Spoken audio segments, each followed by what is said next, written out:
ऑइलिंगच्या किती वेळानंतर hair wash करावा, हप्त्यातून किती वेळा केस धुतले पाहिजे, शॅम्पू कुठला वापरावा, टॉवेल कुठला वापरावा आणि कसा, हेअर वॉश केल्याच्या नंतर केस पगडीसारखे बांधून ठेवणं योग्य आहे का, आणि हेअर वॉशच्या आधी कंगवा करावा की नंतर. हेअर वॉश नाही तर एवढं मोठं टेन्शन आपण बनवून घेतलेलं आहे, ते सुद्धा विचार करून करून. तर आजच्या व्हिडिओमध्ये तुमचं सगळं टेन्शनच गायब करून टाकूया. आज आपण बोलणार आहोत की हेअर वॉश कसा करावा, किती वेळा करावा, काय करावं, काय करू नये, या सगळ्या विषयांवर एक जोरदार चर्चा आपण करणार आहोत. आजच्या व्हिडिओनंतर तुम्हाला कुठलाही वेगळा व्हिडिओ पाहायची गरज नाही लागणार, कारण तुमच्या सगळ्या प्रश्नांची उत्तरं तुम्हाला या व्हिडिओमध्येच पाहायला मिळणार आहेत. आजच्या व्हिडिओनंतर तुम्ही तुमच्या केसांना स्वतःहून सॉरी बोलणार आहात, कारण तुम्ही केलेल्या चुका तुमच्या आज लक्षात येणार आहेत. तर आता वेळ न घालवता व्हिडिओला स्टार्ट करूया. आणि व्हिडिओ जर तुम्हाला आजचा आवडला तर व्हिडिओला एक लाईक करा, कारण तुम्ही जर लाईक केला तर अजून जणांपर्यंत हा व्हिडिओ पोहोचेल ज्यांना खरंच या व्हिडिओची गरज आहे. आणि हो, व्हिडिओ जर आवडला तर चॅनलला सबस्क्राईब करायला विसरू नका. तर आता वेळ न घालवता व्हिडिओला सुरुवात करूया. नमस्कार मंडळी, welcome back to my channel. मी सोनाली तुमचं मनापासून स्वागत करते माझ्या चॅनलच्या एका नवीन व्हिडिओमध्ये. तर आता मी तुम्हाला काही प्रश्न विचारणार आहे, ज्याची तुम्हाला खरी खरी उत्तरं द्यायची आहेत. खरी खरी म्हणजे काय? तुम्ही जे करता ना तेच तुम्हाला सांगायचं आहे, आणि त्याचं उत्तर मला कमेंट बॉक्समध्ये तुम्हाला द्यायचं आहे की तुम्ही काय करता. तर आता प्रश्नांना सुरुवात करूया. तर पहिला प्रश्न आहे की केस धुताना पाण्याचं तापमान कसं असावं, थंड, गरम की कोमट? तुम्ही जसं यूज करता तेच तुम्हाला कमेंट बॉक्समध्ये खरं खरं उत्तर द्यायचं आहे. तर थंड पाण्याने जर केस धुतले तर केसांचे जे क्युटिकल्स आहेत ते पूर्णपणे बंद होतात, आणि केसांमध्ये जे एक्सेस ऑइल जे असतं ते पूर्णपणे निघून जात नाही. त्याच्यानंतर गरम पाण्याने जर आपण केस धुतले तर क्युटिकल्स जे आहेत ना ते गरजेपेक्षा जास्त ओपन राहतात, आणि त्याच्यामुळे काय होतं तर जे एक्सेस ऑइल जे आहे ना ते पूर्णपणे निघून जातं, आणि त्याच्यामुळे केस पूर्ण ड्राय आणि फ्रीझी होतं. त्याच्यामुळे आपल्याला वापरायचं आहे केस धुण्यासाठी कोमट पाणी. कोमट पाणी हे स्वतः एवढं ताकदवर आहे ना, म्हणजे जर तुम्ही फक्त कोमट पाण्याने जरी केस धुतले ना तरी तुमचे केस पूर्णपणे स्वच्छ करण्याची ताकद या पाण्यामध्ये आहे. त्याच्यामुळे केस धुण्यासाठी फक्त कोमट पाण्याचा उपयोग आपण केला पाहिजे.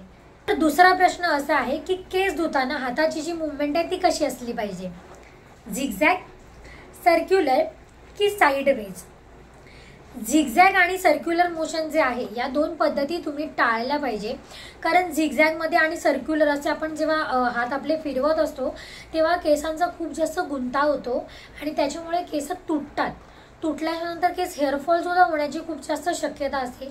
त्याच्यामुळे नो झिगझॅग आणि नो सर्क्युलर, फक्त साईडवेज ही एकच पद्धत तुम्ही यूज केली पाहिजे. आता साईडवेज म्हणजे नक्की काय, तर साईडपासून मिडलपर्यंत म्हणजे असे तुमचे हात फिरले पाहिजे, अगदी मागच्या साईडने आणि पुढून सुद्धा. अशा पद्धतीने जेव्हा तुम्ही केस धुवाल एकदम हलक्या हाताने तेव्हा तुमच्या केसांचा गुंता नाही होणार आणि केस तुटणार सुद्धा नाहीत. अजून एक पद्धत आहे ती म्हणजे तुम्ही हा ब्रश यूज करू शकता. हा जो ब्रश आहे ना, याचं हे जे दात आहेत हे अति सॉफ्ट पण नाही आहेत आणि अति हार्ड सुद्धा नाही आहेत, म्हणजे हे बनवलेलंच आहे केसांच्या स्कॅल्पसाठी. स्कॅल्पला तुम्ही म्हणजे अतिशय स्कॅल्प ड्राय होत असेल, डॅन्ड्रफ होत असेल, किंवा खूप जास्त पॉल्युशन तुमच्या केसांमध्ये बसत असेल, डर्ट बसत असेल, अगदी हलक्या हाताने असं राऊंड असं तुम्ही फिरवलं किंवा नॉर्मली असं कोंब करतो असं तरी खूप उत्तमरित्या स्कॅल्प स्वच्छ होतं. त्याच्यामुळे बेस्ट आहे, हे यूज केलं तरी खूप छान आहे, तुम्हाला स्वतःला खूप छान एक्सपिरियन्स होईल. तर तिसरा प्रश्न आहे की शॅम्पू कुठे करावा, स्कॅल्पला, लेंथला की एंड्सना? तर शॅम्पू हा फक्त स्कॅल्पवर अप्लाय झाला पाहिजे. त्याच्यानंतर त्याचा जो उरलेला फोम जो आहे तो तुम्ही बॅक साईड, फ्रंट साईड, त्याच्यानंतर लेंथवरती तुम्ही त्याला घेऊ शकता खाली. पण जेव्हा आपण शॅम्पू अप्लाय करतो तेव्हा फक्त स्कॅल्पवर शॅम्पू यूज झाला पाहिजे. चौथा प्रश्न आहे की शॅम्पू किती प्रमाणामध्ये यूज करावा, म्हणजे त्याचं प्रमाण किती असावं, 2 चमचे, 4 चमचे की 8 चमचे? तर 2 चमचे अंदाजे तुमच्या या तळहातावरती 2 चमचे शॅम्पू बसतो. तर मी माझ्या म्हणजे मी जेव्हा हेअर वॉश करते तेव्हा मी 3 ते 4 चमचे यूज होईल एवढा शॅम्पू मी यूज करते. म्हणजे माझे जे म्हणजे माझे जे केस आहेत ते जास्त बोलतो ना, मला डर्ट जास्त माझ्या केसांमध्ये बसला जातो. त्याच्यामुळे मी नेहमी जेव्हा यूज करते शॅम्पू तेव्हा 2 चमचे मागे आणि 2 चमचे पुढे. मी चमच्याचं प्रमाण फक्त याच्यासाठी सांगते आहे तुम्हाला कळण्यासाठी. पण मी थोडं म्हणजे मी पहिला बॅक साईड धुवून घेते आणि नंतर फ्रंट साईड, कारण माझे केस खरंच खूप जास्त डर्ट होते. धुते त्याच्यामध्ये, त्याच्यामुळे मी या टेक्निकने केस धुते. पण तुम्ही जेवढा शॅम्पू यूज करत आहात आणि तुम्ही त्याच्यामध्ये जर खरंच म्हणजे संतुष्ट आहात ना, तर तुम्ही तेवढा शॅम्पू यूज करा. काहीच त्याच्यामध्ये प्रॉब्लेम नाही आहे की एवढा शॅम्पू यूज केला पाहिजे. तर 5वा प्रश्न आहे की केस धुताना जो फेस जो होतो तो फेस जास्त बनला पाहिजे की कमी? तर अशी काहीच आवश्यकता नाही आहे की केसांना भरपूर फेस आला म्हणजे तर केस खूप छान असे धुतले गेले आहेत, स्कॅल्प खूप छान धुतले गेलेलं आहे, असं काहीच नाही आहे. तो फक्त आपल्या एक मनाचा बोलतो ना आपण एक गैरसमज आहे. असं काहीच नाही आहे. किती असे शॅम्पू आहे ज्याच्यामधून फेस कमी येतो पण खूप जास्त चांगली स्कॅल्प आपली स्वच्छ होते, जसे की आयुर्वेदिक शॅम्पू आहेत. तर असं काहीच नाही आहे. हा फक्त एक मनाचा एक गैरसमज आहे जो की चुकीचा आहे. फेसाचा आणि केसाच्या स्वच्छतेचा काही एक संबंध नाही आहे. तर पुढचा प्रश्न असा आहे की आपण हेअर वॉश म्हणजे शॅम्पू आपण किती वेळा केला पाहिजे हफ्त्यामधून? एकदा, दोनदा, तीनदा की दररोज? तर हे सगळे आन्सर जे आहेत हे अगदी बरोबर आहेत. तुम्ही तुमच्या केसांच्या रिक्वायरमेंटप्रमाणे तुम्ही हेअर वॉश करू शकता. मी म्हणजे माझंच उदाहरण जर द्यायचं झालं तर मी दररोज हेअर वॉश करते. अगदी कॉलेजच्या दिवसांपासून आता खूप वर्ष गेलेले आहेत, मी रोज न चुकता हेअर वॉश करते. कारण जेव्हा मी कॉलेजला जायची ना तेव्हा माझं डेली बाहेर असणं असायचं, त्याच्यामुळे केसांमध्ये खूप जास्त डर्ट बसायची, खूप जास्त केस माझे अगदी घाण व्हायचे, खूप ऑइली व्हायचे. त्याच्यामुळे मला रोज केस धुवावे लागायचे. कारण काय व्हायचं ना की ते डर्ट केसांमध्ये घेऊन आपण फिरू तर नाही शकत ना, त्याच्यामुळे मला रोज वॉश करावं लागायचं. कारण ते केसांमध्ये ते डर्ट आहे आणि ते आपण तसंच ठेवतोय तर ते जास्त घातक ठरेल आपल्या केसांसाठी, कारण त्याच्याने केस अजून डॅमेज होतील. त्याच्यामुळे अगदी दररोज मी केस धुवायची आणि स्कॅल्प जी आहे ते स्वच्छ ठेवायची. त्याच्यामुळे मला खूप जास्त फ्रेश वाटायचं आणि खरंच माझ्यावर विश्वास ठेवा, मला काहीही त्याच्याने त्रास झालेला नाही आहे. कधीही माझ्या केसांना काहीही प्रॉब्लेम झालेला नाही आहे. त्याच्यामुळे हे तुमच्यावरती डिपेंड करतं, तुमच्या केसांच्या रिक्वायरमेंटवर डिपेंड करते की तुम्हाला किती वेळा वॉश करायचा आहे. तुम्ही हफ्त्यातून 2दा 3दा जर म्हणजे संतुष्ट आहात तर तुम्ही तेवढे वेळा वॉश करा, काहीही गरज नाही आहे दररोज करायची. पण जर तुमचे केस जर दररोज म्हणजे तुम्ही धुत आहात तर त्याच्यामध्ये काहीही प्रॉब्लेम नाही आहे. तुम्ही अगदी दररोज सुद्धा धुवू शकता. फक्त तुमची जी स्कॅल्प आहे ती जास्त ड्राय होत असेल ना तर तुम्ही आधी ऑइलिंग करा आणि ऑइलिंगच्या नंतर हेअर वॉश करा. तर पुढचा प्रश्न आहे की कंडिशनर केसांमध्ये किती वेळ ठेवावे? 3 मिनटं, 5 मिनटं की 15 मिनटं? तर 15 मिनटं ना ही खूप वाईट गोष्ट आहे. 15 मिनटं अजिबात कधीच कंडिशनर केसांमध्ये राहिलं नाही पाहिजे. आता तुम्ही म्हणाल की सॅलॉनमध्ये तर 15-15 मिनटं कंडिशनर ठेवलं जातं.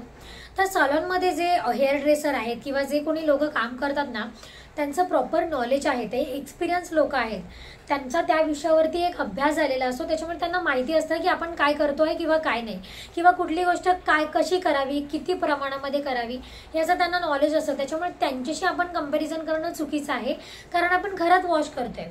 तर घरात वॉश करताना ना फक्त 3 ते 5 मिनटं कंडिशनर आपल्या केसांमध्ये राहिलं पाहिजे. त्याच्यापेक्षा जास्त वेळ ठेवायची अजिबात गरज नाही आहे. आणि हो, कंडिशनर आहे ना हे फक्त मिडल टू एंडपर्यंतच यूज करायचं आहे. स्कॅल्पवरती अजिबात यूज नाही करायचं आहे. तुमचे कानाचे मागच्या बाजूने एवढे जे केस आहेत ना याच्यामध्येच ते फक्त अप्लाय झालं पाहिजे, बाकी इतरत्र कुठेही नाही. तर पुढचा प्रश्न आहे की टॉवेल कुठला वापरावा?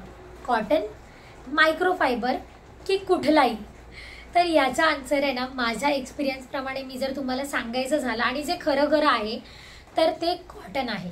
कॉटन म्हणजे काय म्हणता येईल, जो आपण जो पंचा यूज करतो, जो लहान मुलांचा अंग पुसायला किंवा जे आजोबा वगैरे असतात त्यांच्या जे धोत्राचं जे कापड तुम्ही पाहिलंय कधी, तो जो म्हणजे ते जे कपडा आहे ना तो, त्याच्याने तुम्ही केस म्हणजे पुसले पाहिजे किंवा त्याच्याने केस म्हणजे बांधले पाहिजे.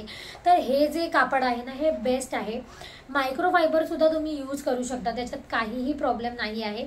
पण कुठलाही यूज करणं, त्याच्यानंतर केस असे रगडून त्याच्याने पुसणं हे वाईट आहे.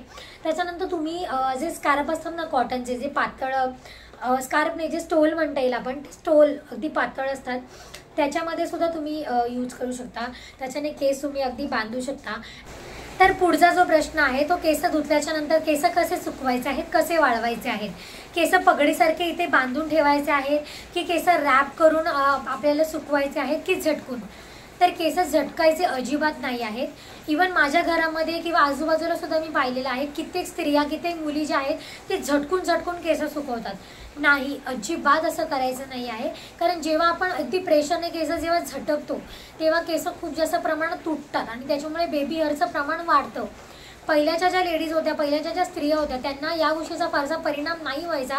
कारण त्यांचं लाईफस्टाईल तसं होतं, त्यांचं खाणं पिणं चांगलं होतं, त्यांचं केस तेवढे स्ट्रॉंग होते. आपली आत्ताची लाईफस्टाईल तशी नाही आहे, आपले केस एवढे स्ट्रॉंग नाही आहेत. त्याच्यामुळे झटकायचं नाही आहे, हे अजिबात करायचं नाही आहे, पूर्णपणे टाळायचं आहे. सगळ्यात बेस्ट ऑप्शन जो आहे तो आहे केस रॅप करणं. तुम्ही नॉर्मली टॉवेल जो आपण यूज करणार आहोत त्याच्याने केस नॉर्मली रॅप करायचे आहेत. तुम्ही इथे आंबाडा जो आपण जुडा बोलतो इथे जो बांधला जातो, खूप स्त्रिया बांधतात, तो सगळ्यात बेस्ट ऑप्शन आहे. हलक्या हाताने बांधायचा आहे, त्याच्याने अजिबात केस तुटणार नाही आहेत किंवा काहीच प्रॉब्लेम होणार नाही आहे. तिसरी जी पद्धत होती की पगडी बांधणं. पगडी बांधणं म्हणजे इथे भरपूर मुली मी बघितले, आजकाल ते ट्रेंडच झालेलं आहे, इथे पगडीसारखं बांधतात. तर नाही, ही पद्धत नाही करायची आहे. याच्याने काय होतं की तुम्ही पगडी बांधल्याच्या नंतर तुमचे जे हे केस आहेत ना, हे अगदी खूप असे टाईट खेचले जातात मागे आणि त्याच्यामुळे काय होतं, हेअरलाईन आपली कमी होते. कारण हे केस खेचल्याच्या नंतर इथून तुटण्याची शक्यता असते, हेअरलाईन कमी होण्याची शक्यता असते.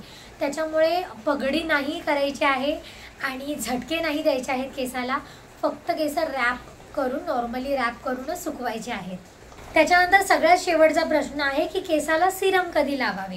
केस कोरडे असताना, केस ओले असताना की केस सेमी ड्राय असताना. तर याचं उत्तर आहे केस सेमी ड्राय असताना. केस 50% सुके आणि 50% ओले जेव्हा असतील ना, तेव्हाच तुम्हाला सिरम लावायचं आहे.